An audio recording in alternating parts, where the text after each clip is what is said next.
안성환의 시사야.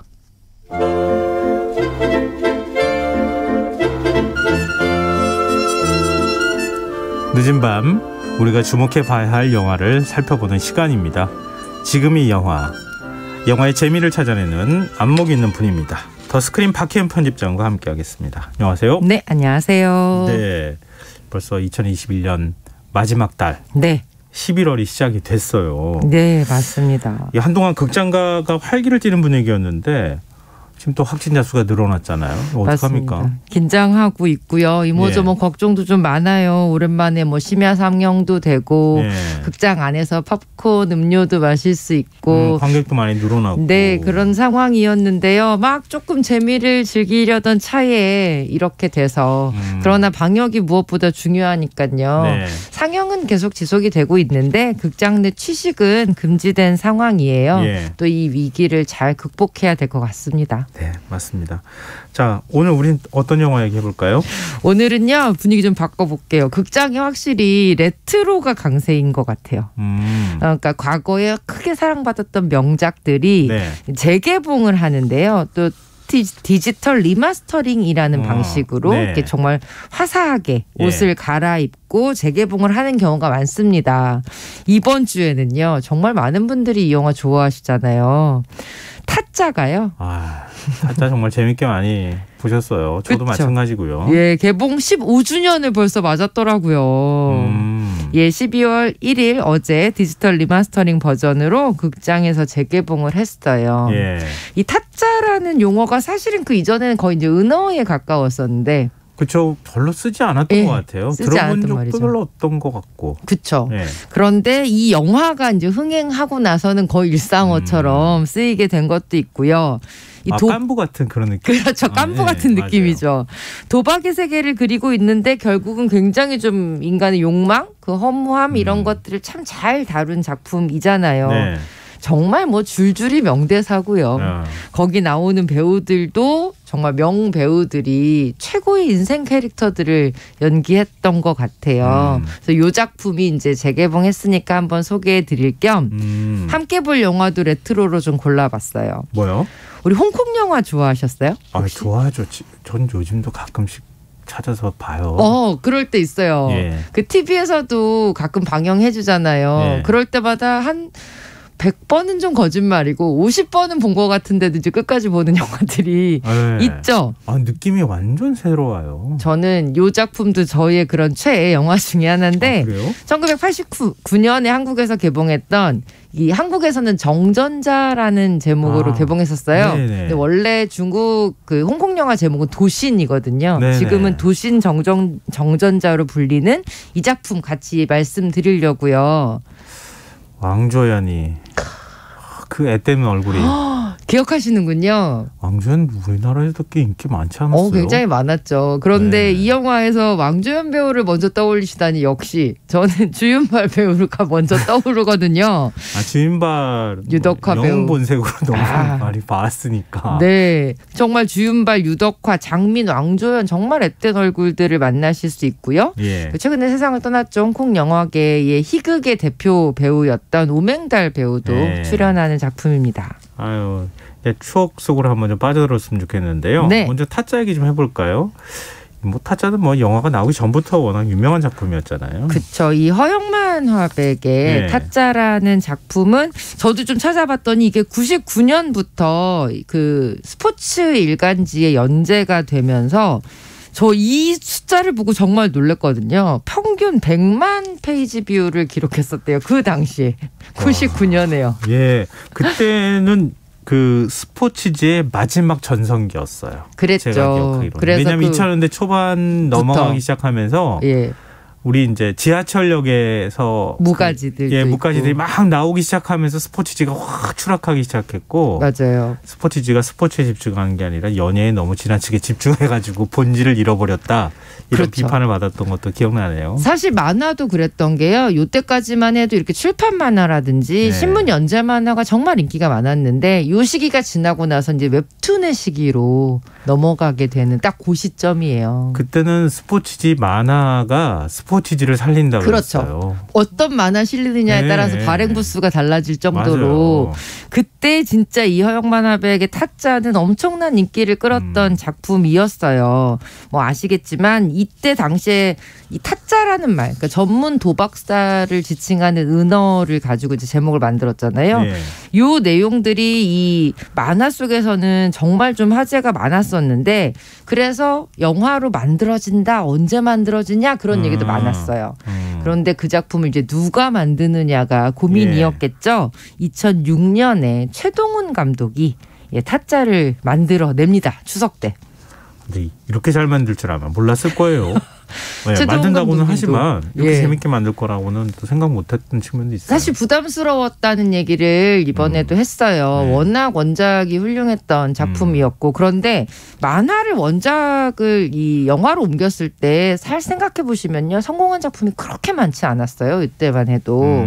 왜냐하면 이 만화의 재미가 따로 있고 영화의 재미가 그렇죠. 따로 있잖아요. 예. 근데 그걸 잘 이해하지 못하고 좀 그대로 옮겨오면서 사실은 흥행에 실패했던 인기 만화도 많았는데 타짜는 정말 영화로도 엄청나게 사랑을 받았죠. 마침 추석 시즌이었거든요. 네. 저 아직도 기억나는데 이 추석 시즌에 이 영화를 개봉을 했어요. 예. 그러면서 사람들이 영화 보고 집에 가서 안 하시던 분들도 이렇게 괜히 고스톱 고스톱 한 번씩 쳐봤다. 밑장 빼기도 좀 한번 해보고. 예, 그렇다는 얘기가 있었다니까요. 아니 그 전부터 저는 그 밑장 빼기 기술로는 알았어요. 꼭 가족들이 고스톱 치면 누군가가 그렇게 밑장을 빼고 이러는 아니, 것들을. 가족들이 이렇게 치시는데도 밑장을 빼는 기술을 밑장 쓰신단 빼가지고 말입니까? 이 무릎 밑에 담요 이렇게 무릎 아래에다가 넣어놔요. 나중에 보면 그 중간에 어차피 끝나는 거니까 그렇죠. 게임 판은. 네. 나중에 보면 어디가 이렇게 짝이 안 맞는다거나. 짝이 안 맞고 모자란 거예요. 아. 그런 거 많이 저는 당했어요. 제가 굉장히 순진했거든요. 그렇군요. 이 가족이 하시는 그런 재미로 하시는 고스톱에서는 그런 일이 별로 없는데 아무튼 특이한 경험이십니다. 아니요, 가족끼리도 싸워요. 맞아요. 그거 맞아요. 점뭐 10원 10원 쳐도 싸우게 되거든요. 그렇죠. 그러니까 최동훈 감독이 이 작품을 만들었을 때 그게 되게 좀 스트레스이기도 했다고 해요. 네. 그러니까 워낙 대중적인 사실은 놀이 중에 하나고 모르는 분들이 없으니까 네. 하는 사람들조차도 진짜 기술자들처럼 보여야 되는데 거기 출연하는 배우들 이거 만져본 적도 없는 배우들도 많았다고 하더라고요. 그래요. 예, 그래서 그 기술자 같이 연기를 시키도록 연습하는데 정말 조승우 배우 같은 경우는 손에서 피가 날 정도로 아, 그래요? 네, 연습을 했다고 하더라고요. 어쨌든 이 작품 같은 경우에는 이 원작의 굉장히 방대한 이야기 중에서 이제 주인공 고니가 등장하는 이 일부 부분을 각색을 해서 만든 작품이었고요. 예. 이 작품이 저는 이렇게 사랑받는 이유가 뭔가라고 생각을 해보면 주요 인물들이 이제 있잖아요. 뭐 예. 고니, 정마담, 뭐 평경장, 고광렬 이런 인물들이 있는데 예. 생각해 보시면 더 딱 각인되는 더 많은 조연 배우들이 있어요. 주요 등장하는 인물이 한 10명에서 15명 정도 되는데 네. 그 조화가 정말 훌륭했던 작품이었던 거죠. 아니 배우가 네. 캐릭터가 다 살아 있었어요. 맞아요. 그게 제일 그 영화의 매력이었던 것 같아요. 그렇죠. 예. 특히 이 만화에서도 굉장히 강렬한 캐릭터들인데 그걸 누가 연기할까가 사실은 초유의 관심사였거든요. 그 당시에. 예. 예를 들면 조승우 배우 같은 경우는 최동훈 감독이 시나리오를 쓸 때부터 조승우 배우가 고니였으면 좋겠다라고 했는데 네. 사실 원작에서의 고니는 좀 덩치도 크고요. 네. 우직한 인물이에요. 그래서 조승우 배우랑 이렇게 비주얼적으로는 잘 맞지 않는 것처럼 보이죠. 네, 요새 조승우 배우 싱크로율 덩치가 이런 크진 얘기 않으니까. 하잖아요. 그런데 최동훈 감독 같은 경우가 이 어떻게 보면 좀 앳된 소년 같은 인물이 도박의 세계에 들어오면서 소위 인생사를 맛보고 어른 남자가 돼가는 그 모습을 보여주고 싶은 생각에 조승우 배우가 아니면 안 된다. 그 배우가 가지고 있는 굉장히 선하고 앳된 이미지 안에 들어있는 그 뜨거운 욕망 같은 거 그런 것들을 보여주고 싶었다고 했는데 저는 완벽하게 적중한 캐스팅.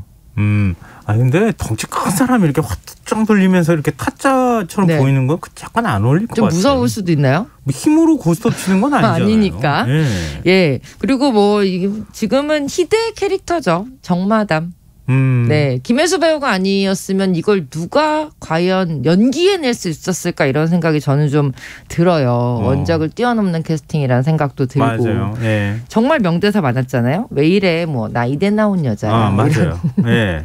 요거 재밌는 얘기가 있었는데 배우님 물어봤대요 감독님한테. 네. 근데 정말 정마담이 이 대학을 나온 게 맞아요? 라고.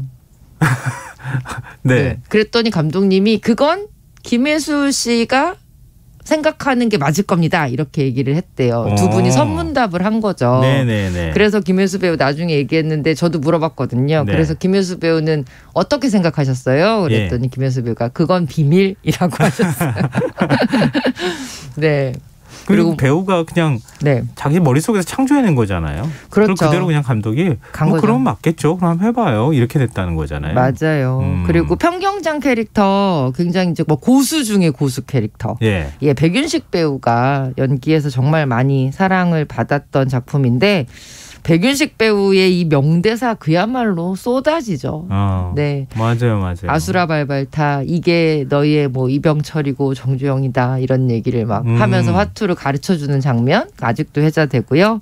또 고강렬 역할 맡은 유해진 배우 같은 경우도 이 작품이 앞으로의 유해진의 어떤 흥행문을 열어준 그런 작품이라고 말씀드릴 수 있어요. 저희 청취자분들도요 명대사를 막 보내주고 계세요. 그쵸? 4936님. 이대 나온 여자 아니지만 나 시사회 듣는 여자야 이러고 싶네요. 이렇게 멋지다. 나 시사회 듣는 여자야 이렇게. 저도 어디 가서 한번 나 시사회 나가는 여자야. 예. 해야 되겠는데요. 한번 해주셨으면 좋겠네요. 알겠습니다. 네, 그리고 한마디가 명대사였습니다. 서태웅님께서는요. 이 바닥엔 영원한 친구도 없고 원수도 없어. 이거 아닐까요? 이렇게 꼽아주셨어요. 네. 그리고 3123님께서는 가장 기억에 남는 명대사는 극중 김웅수 배우의 전성기를 연 곽철용의 묻고 떠블러 가. 나도 순정이 있다. 네. 어이 젊은 친구 신사답게 행동해. 아재라 찰지게 이런 대사가 기억에 남네요. 이렇게. 역시 곽철용이라는 캐릭터가 사실은 이 작품 안에서는 어떻게 보면은 조연에 가깝지만 네. 김웅수 배우의 또 한 번의 전성기를 가져오게 한 매력이 있는 캐릭터였죠. 맞아요. 그러니까 캐릭터가 살아있으니까 시간이 지나도 그 매력이 다시 끄집어져 올려져서 인터넷에서 다시 화제가 되는 이런 유행도 만들었고 김윤석 배우의 이 아귀 있잖아요. 예. 최고 조연이죠. 예. 아귀가 주인공 같은데 잘 생각해 보시면 전체 영화에서 한 5씬 정도밖에 안 나와요. 그랬나요? 네. 이거 이거 그렇죠. 팔 건다 그랬나? 네. 이게 너무 강렬해가지고 나의 손을 걸겠다 이렇게 얘기하는 그야말로 영화를 잡아먹은 캐릭터였는데 최동훈 감독의 범죄 재구성에서 단역에 가까운 캐릭터로 출연했다가 두 번째 영화에서는 이렇게 비중 있는 조연을 맡았고 그리고 이제 김윤석 배우의 어떤 포텐셜이 터진 작품이죠. 맞아요. 네. 그렇게 말씀하신 거 보니까 배우들이 진짜 펄떡펄떡 살아있는 것 같은 느낌이 드네요. 영화를 만들어도 이렇게 해야지 오랜 기억이 남는 그런 게 아닌가 이렇게 생각되네요. 네. 자, 그럼 타짜와 함께 소개해 주신 홍콩 영화 정전자 얘기 좀 해주시면 어떨까요? 정전자 같은 경우에는 홍콩 영화 팬들에게는 사실 비디오 가게에서 더 유행했던 작품으로 기억하실 거예요. 약간 색바랜 것 같은 느낌 있잖아요. 옛날 홍콩 영화 보면 요즘처럼 이렇게 컬러가 깨끗하지 않고 좀 뭔가 약간 노란빛이 좀 살짝 들어가는 그게 조금 더 매력적인 그런 느낌이 있어요. 네, 맞아요. 원래 홍콩 영화 제목은 도신, 그러니까 도박이 신이라는 뜻인데 한국에서는 너무 도박이라는 게 겉으로 드러난다. 너무 도박을 좀 이렇게 뭐랄까요 멋지게 보여주는 거 아니냐 이런 얘기들 때문에 제목을 정전자로 바꿔서 개봉을 했었는데요. 그러니까 도박이 신으로 불리지만 얼굴이 거의 알려지지 않은 인물이 있어요. 주윤발 씨가 연기했던 고진이란 캐릭터인데 그러니까 여러 가지 사건을 겪다가 우연히 머리를 다쳐서 모든 기억을 잃고 약간 10살 소년처럼 초콜릿만 좋아하는 소년처럼 되죠. 그리고 그 옆에 우연히 또 얽혀든 또 청년이 있고 그게 유덕화 배우였고 이 두 사람이 짝패를 이뤄서 도박판을 쓸고 다니는데 왜냐하면 이 주인공이 모든 기억은 다 잃었는데 초콜릿 좋아하는 그 딱 기억과 도박하는 이 기술은 안 잊은 거예요. 네네. 뭐 이렇게 두 사람이 얽히고 도박은 설켜서 머리로 하는 게 아니라 손으로 하는 거니까. 그렇죠. 마지막에 이제 도박판에서 도신의 비밀이 드러나는 이런 그 스토리로 흘러가는데 이게 당시에 홍콩산 소위 카지노 무비라고 얘기하는 굉장히 갬블링 무비들의 거의 시초가 된 작품이라고 말씀드릴 수 있어요. 몇 년쯤에 나왔죠? 네? 89년 작품입니다. 89년지. 예. 우리 그때 이 또 같은 추억을 갖고 계시는 분들이 굉장히 많을 것 같은데. 네. 그 80년대에 비디오하고 TV하고 같이 붙어 있는 그거하고 비디오 몇 개를 같이 빌려주던 10,000원이었습니다. 당시 돈으로. 그러면 비쌌네요, 밤새도록 모여가지고 방에서 친구들이랑 비디오를 같이. 봅니다. 친구들하고. 그렇죠, 기억이 그렇죠. 나네요. 맞아요. 그래서 다들 모여서 좀 이렇게 여러 가지 따라해보고 하겠던 그런 네. 홍콩 영화 중에 하나예요. 지금까지도 뭐 최고의 배우로 꼽히는 당시 당대 최고의 스타들이 총출동을 했었고요. 흥미로웠던 건 이때 이제 홍콩 영화들이 사실은 누아르 장르가 굉장히 좀 크게 사랑을 받았던 시기였죠. 누아르라고 얘기하는 게 보통 그 80년대 개봉했던 그렇죠. 영화들이잖아요. 그런데 이 작품은 코미디, 액션 그리고 이제 갬블링하는 이 볼거리를 가미해서 권선징악의 아주 착한 결말까지 포함한 그러니까 정말 누구라도 재미있게 볼 수 있는 홍콩 상업 영화였어요. 여러 가지 추억이 떠오르는데요. 네. 그렇게 총을 쏘는데 어떻게 총알이 안 떨어져? 그래서 그렇게 나중에 많이 쏘는데 그렇게 죽지도 않고. 그게 패러디가 되기도 하죠. 코미디 영화에서 그런 식으로 패러디가 되기도 했었잖아요. 근데 그때는요. 그게 그래도 되는 건 줄 알았어요. 그게 홍콩 루알의 매력이죠. 군에 입대해서 보니까 탄창을 안 걸고 총을 쏜다는 거 상상할 수 없는 일이라는 걸 알게 된 거예요. 아니 그걸 정말 군대 가서 아셨단 말입니까? 그렇죠. 그때는 너무 그러니까 영화에 빠져들다 보니까 그런 디테일하게 맞아요. 그냥 총 그렇게 막 쏴도 되는 거라고 생각했죠. 막연하게. 예, 마술총처럼. 네. 예, 계속 나오는. 그리고 그렇죠. 그렇게 총을 맞아도 주인공은 안 죽잖아요. 맞아요. 그렇기도 하고 꼭 네. 죽을 때 이렇게 중국어로 대사하는 거 네. 그거 그냥 뭔 말인지도 잘 모르고 모르겠지만. 흉내내고 막 하고 뭐 이렇게 그랬었죠. 그랬던 시절이었네요. 네, 저도 이 작품 왜 기억이 나냐면 저도 이 작품을 너무너무 재밌게 봐가지고 예. 연습했었어요. 뭐를 연습해요? 이 칩을 가지고 이렇게 손기술하는. 그래요? 네, 그래서 좀 해봤어요? 네, 좀 했었어요. 실제로 뭐 카지노나 이런 데 가보신 적 네, 있어요? 그런 적은 어렸을 때니까 그렇게 못하는데 이렇게 네. 카드 사가지고 카드 이렇게 네네. 잘 펼치는 연습도 좀 해보고. 그거는 조금씩 다 해보셨을 것 네, 같아요. 그렇게 따라하는 저에게는 약간 좀 어떻게 카드를 치는 거구나라는 걸 알려준 교과서 같은 작품이기도 해요. 네.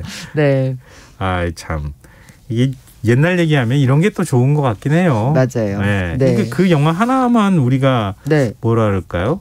얘기하는 게 아니라 우리 인생을 같이 끄집어 놓고 얘기하게 되니까 그쵸. 그게 매력인 것 같아요. 그때는 뭐가 그렇게 신기했었는지 이 도박 영화 같은 것들도 재미있게 보면서 막 따라하기도 했었는데 사실은 이제 이런 작품들은 특히나 타짜도 마찬가지고 이 도신도 마찬가지고 거의 권선징악의 결론으로 흐를 수밖에 없어요. 어느 그 사회나 마찬가지인 게 도박이라는 게 얼마나 한 인간을 망가뜨리는지 그리고 도박에 빠져서 뭐 일확천금을 얻는다고 한들 그게 얼마나 허망한 건지 이런 이야기들을 사실 할 수밖에 없죠. 그래서 이런 이제 장르 얘기를 드릴 때 제가 항상 드리는 말씀이 있어요. 뭐요? 영화는 영화일 뿐 따라하지 맙시다. 따라했다면서요? 이거 돌리는 거. 가보진 않았으니까요. 네. 그래서 뭐 영화 같은 경우가 이렇게 뭘 조장하는 거 아니냐 가끔 이런 얘기 하실 때가 있는데. 맞아요. 예, 폭력을 조장한다 이런 얘기도 그쵸. 있고 그렇잖아요. 근데 저는 사실은 영화는 우리 살아가는 세상에서 정말 쓴맛, 단맛, 짠맛, 매운맛 모든 맛을 다 담을 수밖에 없는 이런 매체이다 보니까 또 저렇게 하면 안 된다라는 걸 이렇게 대리 체험으로 보게 하는 뭐 그런 효과도 분명히 있는 거라서 전 이런 작품들도 그런 재미로 보셨으면 좋겠고요. 타짜에서도 왜 그러잖아요. 예. 돈 많이 벌어서 이제 돌아가라고 했더니 고니가 화장실에 가서 막 손을 다치게 하니까 예. 아귀가 딱 보고 그러죠. 그거 그냥 가만 놔두면 남들이 잘라주는데 뭐 한다고 그러냐고. 결국 그게 타짜가 보여주고 싶었던 도박의 무서움이 아닐까 이런 생각도 마지막으로 예, 굉장히 교훈적인 말씀으로 네. 네. 청취자 3116님께서요. 전 도박하면 스팅이라는 영화가 기억에 남습니다. 폴 뉴맨에게 반했어. 이런 의견도 주셨습니다. 멋있긴 하죠. 네. 자, 오늘 지금 이 영화 더스크린 박현 편집장과 함께했습니다. 고맙습니다. 고맙습니다. 네, 오늘 모바일 상품권 당첨자는 홈페이지 공지사항에서 확인하실 수 있습니다. 이 타짜 OST 중에서요. 한대수의 불나비 들으시면서 오늘 김성환의 시사야는 마무리하도록 하겠습니다. 편안한 밤 되시고요.